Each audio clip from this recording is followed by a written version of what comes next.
After more than 3 years of fighting and 2 years of government siege, Syrian rebels had to evacuate their last stronghold in the country's third largest city, deemed once as the capital of the revolution, now under full control of President Assad forces.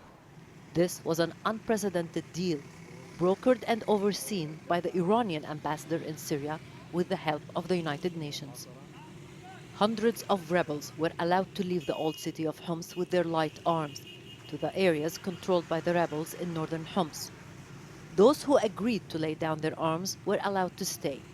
In return, the rebels released pro-government civilians and fighters whom they had held as hostages elsewhere in the country.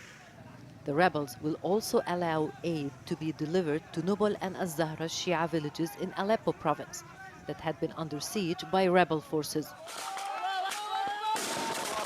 It was in Homs where the armed rebels started their fight against President Assad.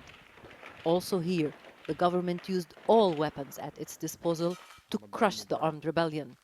Whole neighborhoods were destroyed in fierce battles, and thousands of lives were lost on both sides. It's a major setback for the opposition. The government was adamant to regain control of Homs ahead of presidential elections due on June 3rd, and it did. For the Syrian opposition, it's not just the loss of a strategic city, but also a moral blow for fighters all over Syria. Some rebels are already vowing they will come back to Homs, but with the way the battles are going in the country, it doesn't seem they will be able to do so in the near future. Rula Amin, Al Jazeera, Beirut.